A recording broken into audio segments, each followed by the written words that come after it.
र आजको हाम्रो class frequently asked by student. Frequently विद्यार्थीहरूले मलाई जहिले पनि सोध्यो कि सर यो टाइप अफ क्वेसन आयो भने हामीले कसरी सोल्भ गर्नु, यो किन सोधेको हो, यो किन सोधेको हो भन्ने कुरा म यहाँ प्रश्न गर्न चाहन्छु। किन सोध्छ भने विद्यार्थीहरूले यहाँ हेर्नु है, F x equal to x plus 2 दियो भने हामीले f2 मजाले निकाल्न सकिरहेको हुन्छ हो, f2 मजाले निकाल्न सकिरहेको हुन्छ। तर अब हाम्रो फंक्सन नै यहाँ लिनियर फंक्सन दियो। यहाँ हेर्नु है, यो फंक्सन के भयो, लिनियर फंक्सन।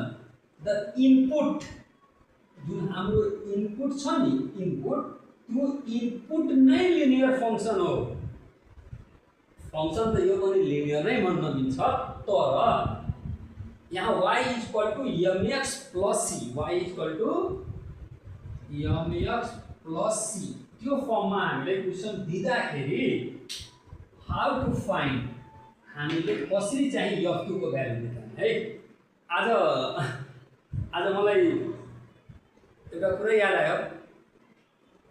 अब एक्जाम भइरहेको छ हैन, तपाईहरुलाई थाहै छ मेरो प्यारा विद्यार्थीहरु त सम्पूर्ण नै म अलिकति यस्तो पनि मोटिभेसनल क्लास पढिदिने गर्दछु। आज मलाई एउटा कुरामा धेरै दुःख लाग्यो के, मलाई नभनौँ के गर्न मन लागेको थियो तर गर्न सकिनँ। म सोच्न थालेँ कि यो गरौँ, फेरि म सोचेँ हैन यो मैले यो केही हुन्छ नि कि म यो किन्छु भने मलाई चाहिँ त्यसमा फरक पर्छ। अनि म सोचेँ त्यसपछि मलाई एउटा डायलग, एउटा शायरी हैन डायलगै याद आयो। त्यो डायलग के छ भन्ने कुरा अलि ध्यानले सुन्नु होला। शौक तो माँ बाप की पैसे से होती थी, शौक तो माँ बाप की पैसे से होती थी, अपने पैसे से तो सिर्फ जरूरत ही पूरी होती है।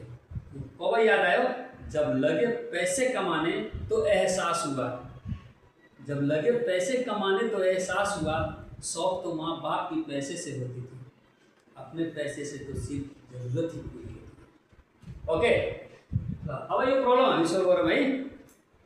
भोलि पर्सि तपाईहरुले पनि यस्तै शायरी भन्नुहुन्छ म जस्तै।